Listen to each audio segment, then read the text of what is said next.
एक एक आम व्यक्ति के सरकार से, दिल्ली के सरकार से शिकायत है। तो हमने दुनिया में यूरोप या एक आध कंट्री ऐसा है वहाँ जनता डायरेक्ट जाके संसद में बैठा है और नियम बनवा है, लेकिन हमने देश की आबादी बहुत ज्यादा है, जनता डायरेक्ट अगर संसद में बैठा लगता है तो संसद ब्लास्ट हो गई।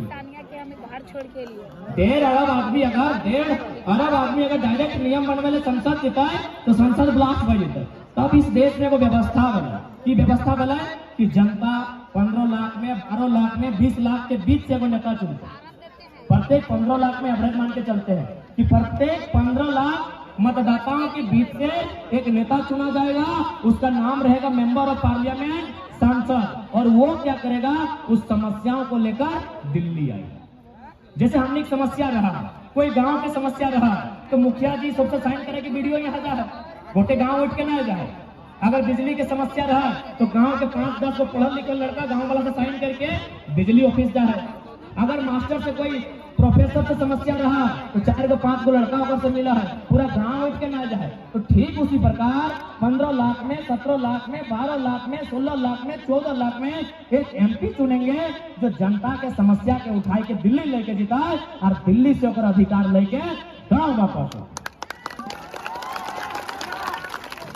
यानी जनता और संसद भवन जो दिल्ली में है, जो जनता है, एक बीच में जो कड़ी लगा तो नाम संसद है। इसलिए अब सवाल रह गया कि जब हमने संसद बन के आए तो काम की जाए, तो सबसे पहला इस क्षेत्र के जो मुद्दा है उस मुद्दा के लेके संसद में सवाल रहता है। और जब अगर संसद में सवाल रहता है तो कोकरो हिम्मत न है कि ओकरा खारिज कर दे, क्योंकि संसद भवन के वो गरिमा है, वहां अगर 30 सेकंड भी कोई सवाल रह जाए, 30 सेकंड भी कोनो विषय में बात हो जाता है तो वहां अगर सर्वे को जांच की टीम बैठ जाती है। तो इसलिए तो हमने इस बात के एकदम आश्वस्त कर रहे हैं, जब हमने लोकसभा के चुनाव जीत के दिल्ली जाके काम करवाए तो पहला सवाल सदन में हटे उठेगा, क्योंकि करगली मैदान विनोद बिहारी महतो स्टेडियम में खड़ा है। पहला सवाल हटे उठेगा कि हम 27% कोयला देते हैं भारत देश को।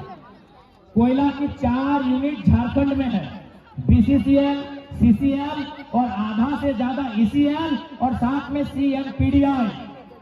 जब 10-11 यूनिट में 4 यूनिट झारखंड में है तो कोयला का हेडक्वार्टर भी झारखंड में होना चाहिए। जैसे अभी कुछ दिन पहले हमने जीएम के ऑफिस में धरना दिया तो बहुत सारा एक पठारा के, जरीडी के, तो बैरमो के, भूसरों के, घुटिया टाड़ के हम लोग चपड़ी न जाने 50-60 को गांव के रैया आज भी उस समस्या के समाधान नहीं कर पाए। आज भी 30-40 साल पहले और बाप दादा बीसीसीएल के जमीन दिया काम कर रहे हैं, सीसीएल के जमीन दिया काम कर रहे हैं, आज भी उचित मुआवजा नहीं मिला। तो अगर हेडक्वार्टर बोकारो या धनबाद भेज देता है, समस्या के समाधान जल्दी है। और बात की भला कि जैसी हेडक्वार्टर कलकत्ता चल गया तो 99% जीएम कलकत्ता से ले। अब ओकरा की मालूम, ओकरा दर्द की मालूम है। इसलिए अगर जीएम हमार निकलते, अगर अधिकारी हमार बन के जीता है तो ओकर से की बताए हमारा अधिकार सुरक्षित रहता है, हमार समस्या के समाधान रहता है।